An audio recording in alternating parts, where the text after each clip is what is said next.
बोलिए रास बिहारी सरकार की जय हो। शरद पूर्णिमा की रात्रि को वृंदावन में भगवान श्री कृष्ण जी मेरे रास बिहारी सरकार राधा जी एवं समस्त गोपियों के साथ रास लीला कर रहे हैं। उस समय भगवान के मन में विचार आता है कि आज इस महारास में पार्वती जी भी मेरे साथ होती तो कितना अच्छा होता। जय हो, जय हो। और कमाल की बात तो ये है कि इधर भगवान ने माता पार्वती को याद किया और उधर मां पार्वती आने के लिए महारास में सुंदर श्रृंगार करने लगती है। और उनके इस दिव्य एवं भव्य श्रृंगार को देखकर भगवान भोलेनाथ जी पूछते हैं कि उमा, इतनी रात को इतना सुंदर श्रृंगार किसके लिए किया जा रहा है और कहां जाने की तैयारी है? तो माता पार्वती बोलती हैं, हे प्राणनाथ, वृंदावन में महारास हो रही है और भगवान ने मुझे याद किया है, मैं वहीं जा रही हूं। तो भोलेनाथ जी कहते हैं कि उमा, मुझे भी अपने साथ ले चलो। पार्वती जी के बार बार मना करने पर भी भोलेनाथ उस महारास में जाने के लिए जिद करते हैं।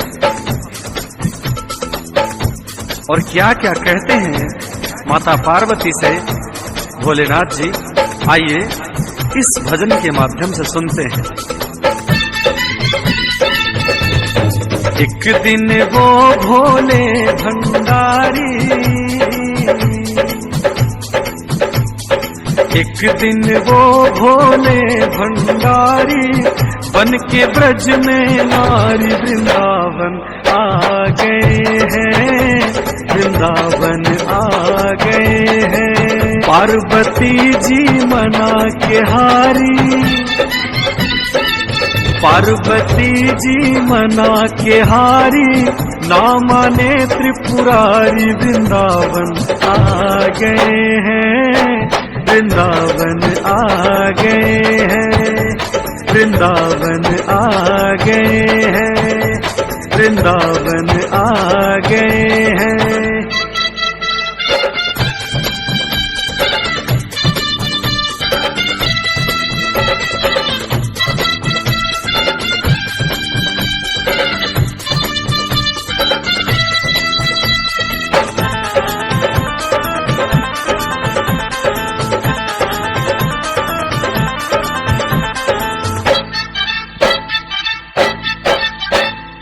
भगवान भोलेनाथ कहते हैं कि उमा, उस महारास में जैसे भगवान कृष्ण जी राधा के साथ और गोपियों के साथ नृत्य कर करके रास करेंगे, उसी तरह से मैं भी अपनी उमा के साथ नाच नाच कर महारास करूंगा। पार्वती से बोले, पार्वती से बोले, मैं भी चलूंगा तेरे साथ में, राधा संग श्याम नाचे, मैं भी नाचूंगा तेरे साथ में। ए उमा, रास रचेगी ब्रिज में भारी, बहुत भारी महारास किया जाएगा। रास रचेगी बिरज में भारी, हमें दिखाना प्यारी, वृंदावन आ गए हैं, वृंदावन आ गए हैं।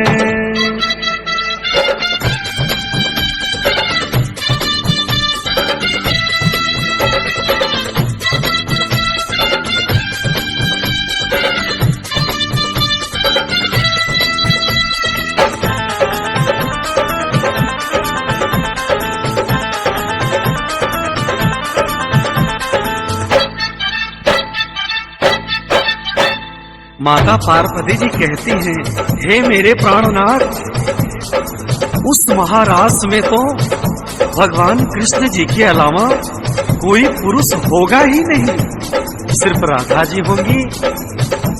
और सभी देवताओं ऋषियों मुनियों के स्वरूप में न हो करके उन्हीं के रूप को गोपी के रूप में दिखाते हुए सिर्फ गोपिकाएं होंगी। तो आपको कैसे ले चल सकती हूँ स्वामी? ऐ मेरे भोले स्वामी, ऐ मेरे भोले स्वामी, कैसे ले जाऊं तुम्हें रास में?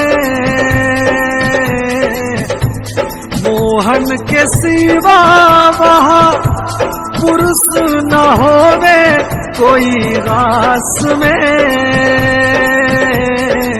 और ऐसे में अगर प्राणनाथ आपको लेकर के चलूंगी ना, सारी ब्रिज की गोपियां बहुत हंसी करेंगी, हंसी करेंगी ब्रज की नारी, मानो बात हमारी, वृंदावन आ गए हैं, वृंदावन आ गए हैं। एक दिन वो भोले भंडारी बन के ब्रज में नारी, वृंदावन आ गए हैं, वृंदावन आ गए हैं।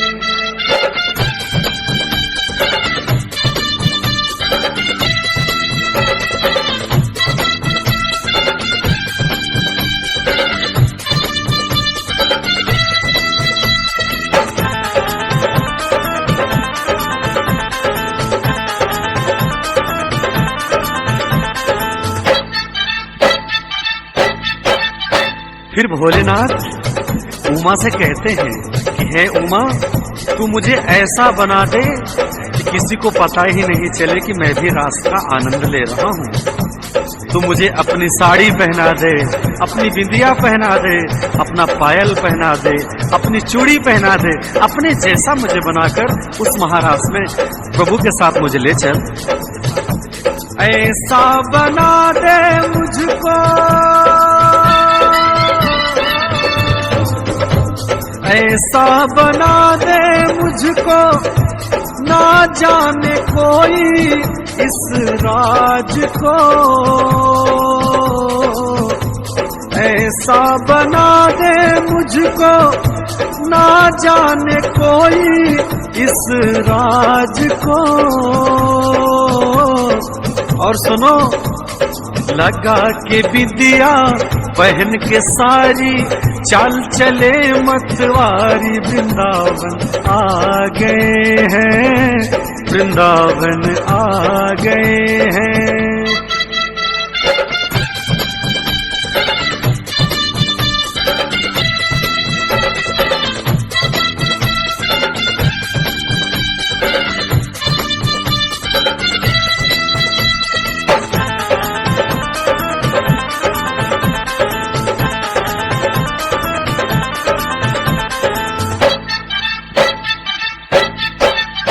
माता पार्वती जी को हंसी आ जाती है कि हे प्राणनाथ, बलिहारी है आपके इस रूप को, क्या क्या लीला है आपकी।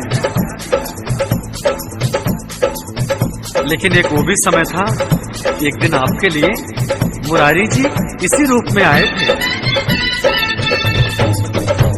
हंस के सती ने कहा, हंस के सती ने कहा, बलिहारी जाऊं इस रूप पे। एक दिन तुम्हारे लिए आए थे कान्हा इसी रूप में। और सुनिए प्रभु, जब वो उस दिन आए थे, आज आपकी बारी है। नारी रूप बनाया हरि ने, आज तुम्हारी बारी वृंदावन आ गए हैं, वृंदावन आ गए हैं। एक दिन वो भोले भंडारी बन के ब्रज में नारी वृंदावन आ गए हैं, वृंदावन आ गए हैं।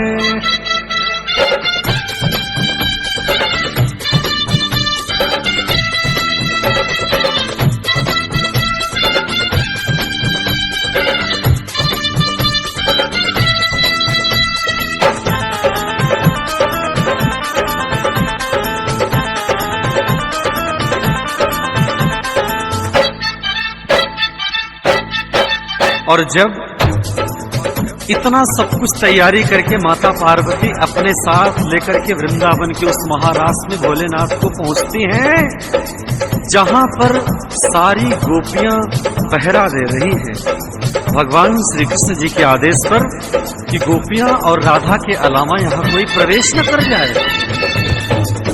सब कुछ तो ठीक है, भोलेनाथ के हाथों में चूड़ियां, पैरों में कंगन, माथे पर बिंदिया, सर पे साड़ी का बड़ा सा दुपट्टा, लेकिन गोपियां एक एक का घूंघट उठाकर अंदर प्रवेश करवा रही हैं। जब भोलेनाथ जी के घूंघट को उठाने की बात आई, उनकी जटा और उनकी दाढ़ी दिख जाती, इसलिए भोलेनाथ पीछे हो जाते हैं। फिर भी माता पार्वती के कहने पर अंदर प्रवेश किया, लेकिन जब प्रभु ने इस चंचल भोलेनाथ रूपी गोपी को देखा तो कहते हैं, मोहन ने देखा ऐसा, कान्हा ने देखा ऐसा, समझ गए हैं सब राज को, ऐसी बजाई बंसी सुध बुध भुलाई भोलेनाथ को, सर से खिसक गई जब सारी मुस्काए बनवारी, वृंदावन आ गए हैं, वृंदावन आ गए हैं। प्रेम से बोलिए रास बिहारी सरकार की जय हो।